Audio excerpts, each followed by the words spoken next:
कि अनेकों बौद्ध मंदिरों पर कब्जा करके हिंदू मंदिर बने हैं। और आपने देखा होगा देवघर का जो मंदिर है महाकाल का, वो आज भी पूरी तस्वीर का मंदिर है। और स्वामी विवेकानंद जी ने बताया कि उड़ीसा स्थित जगन्नाथपुरी का जो मंदिर है वो बुद्ध का मंदिर है। और अवशेष बताते हैं कि केदारनाथ, बद्रीनाथ और तिरुपति बालाजी तमाम मंदिर बुद्ध के हैं। यहाँ तक कि देश के प्रधानमंत्री नरेंद्र मोदी जी जब मुख्यमंत्री होते थे गुजरात के, तो जो सोमनाथ टेम्पल है उसके नीचे एक खुदाई की गई आर्कियोलॉजिकल सर्वे ऑफ इंडिया के द्वारा। वह बुद्ध की गुफाएं निकल आई, बुद्ध की फोटो निकल आई, बुद्ध मंदिर निकल आया, उसको तुरंत रोक दिया गया। तो यानी कि सोमनाथ जो टेम्पल है वहाँ भी नीचे बौद्ध मंदिर है, बौद्ध गुफा है, तो जहाँ भी खोदोगे बुद्ध निकलेंगे। अखंड भारत सम्राट अशोक के टाइम पर अखंड भारत लेके म्यांमार से और काबुल कंधार तक पूरा भारत बौद्ध में था। इसका मतलब भारत वापस बुद्ध की राह पर चल पड़ा। तो सरकार को पहले तो निवेदन है हाथ जोड़कर, अभी हमारी लड़ाई केवल महाबोधि टेम्पल की मांग कर रहे हैं, बाकी तो मांग ही नहीं कर रहे। लेकिन अगर आप नहीं मांगेंगे तो अयोध्या के अंदर जो खुदाई में निकले थे अवशेष सारे बुद्ध के थे, वो साकेत में निकली। मथुरा के अंदर जो खुदाई हुई सारे अवशेष बुद्ध के निकले। आप जाके वहाँ के स्मारक में देख सकते हैं सारे अवशेष बुद्ध के। तो अभी हम तो रिक्वेस्ट कर रहे हैं, यहाँ सुप्रीम कोर्ट ने आस्था के आधार पर जजमेंट दे दिया, क्योंकि वो साकेत नगरी थी अयोध्या में सारे अवशेष बुद्ध के निकले, लेकिन सारे अवशेष का साइड में रखे, सारे एविडेंस और कॉन्स्टिट्यूशन को और लॉ को साइड में रखे आस्था के आधार पर सुप्रीम कोर्ट ने जजमेंट दे दिया। लेकिन हम लोग चुप रहे, पूरे देश ने मान लिया। लेकिन अगर महाबोधि टेम्पल को तुरंत सरकार मुक्त कर देती है तो बाकी जो बौद्ध मंदिरों पर कब्जे हैं हम उसकी मांग नहीं करेंगे। लेकिन अगर महाबोधि टेम्पल को मुक्त करने में बहुत ज़्यादा विलम्ब किया तो फिर जितने भी पुराने बौद्ध मंदिरों पर कब्जा करके मंदिर बनाए हुए हैं फिर वो हम सारे मुक्त करा के छोड़ेंगे। और ये आंदोलन बड़ा होगा, ये रुकने वाला नहीं है, क्योंकि तमाम देश के दलित, पिछड़े, आदिवासी, यहाँ तक कि जो क्रिश्चियन बन गए या सिख बन गए या मुस्लिम बन गए, लेकिन जिनके पूर्वज शेड्यूल्ड कास्ट शेड्यूल्ड ट्राइब थे या पिछड़े वर्ग से थे, वो सब लोग जान रहे हैं कि हमारे पूर्वज बौद्ध थे, सब घर वापसी करें, सब बुद्ध के वापस आ रहे हैं।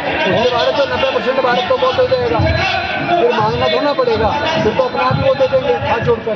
बहुत लेट से जाएगा। जानकारी है कि आप शुरू से ही यहाँ के जो एक्ट हैं, यहाँ से जो आंदोलन चल रहा है उससे जुड़े हुए हैं। पार्लियामेंट में भी इसकी आवाज़ उठी है और भीम आर्मी भी अब प्रमुखता से अपनी बात रख रही है। कुछ लोगों का आरोप लग रहा है कि इस पर अब राजनीति हो रही है, क्या कुछ कहें? नहीं, देखिए जब कोई आंदोलन चल रहा है तो राजनीति तो चलती रहती है, राजनीतिक लोगों को राजनीति करने दो। लेकिन ये बौद्धों की जायज़ मांग है, ये तो सब मानते हैं। तो जो बौद्धों की जायज़ मांग है और बौद्धों की पूरी दुनिया के बौद्धों की आस्था का केंद्र है महाबोधि महाविहार, तो उसको मुक्त करने में सरकार को दिक्कत क्या है? एक तरफ आप वक्फ बिल पास कर रहे हो, वक्फ के बिल को पूरा अमेंड कर रहे हो, ये कह के कि उसमें गलतियाँ हैं, उसमें प्रॉपर्टीज़ पे कब्जे हो रखे हैं। अरे यहाँ तो तुमने ही कब्जा कर रखा महाबोधि महाविहार पे, तो इसको तो मुक्त करो, वरना पूरे देश में इतना बड़ा आंदोलन होगा कि सरकार संभाल नहीं पाएगी। ये मैं आपको बता रहा हूँ। आगे क्या कुछ संदेश देंगे, क्या कुछ आगे गतिविधियाँ होने वाली हैं? पूरे देश में धीरे धीरे आंदोलन एक एक गांव तक पहुंचने वाला है और उसके बाद फिर बौद्ध बनने की परंपरा, यानी वापस अपने पूर्वजों की सांस्कृतिक विरासत में बुद्ध के दम्मे में घर वापसी, वो इतनी गुना ज़्यादा बढ़ जाए कि भारत में 90% लोग अल्टीमेटली अपने पुरखों की विरासत में वापस आ जाएंगे। फिर तो लड़ना नहीं पड़ेगा, मांगना नहीं पड़ेगा, क्योंकि सरकार वोट से बनती है, तो 90% का वोट जिसकी सरकार बनाएगा वो अपना कर लेगा। अच्छा, अंतिम प्रश्न, क्या कारण है कि सनातन या हिंदुत्व को छोड़ करके लोग बौद्धिस्ट अपना रहे हैं? कारण ये है कि बौद्ध धर्म एक ऐसा धर्म है जो सनातनी व्यवस्था से पुराना है। पहली बात तो सनातन शब्द बौद्धों का है, सनातन शब्द आप मत बोलिए।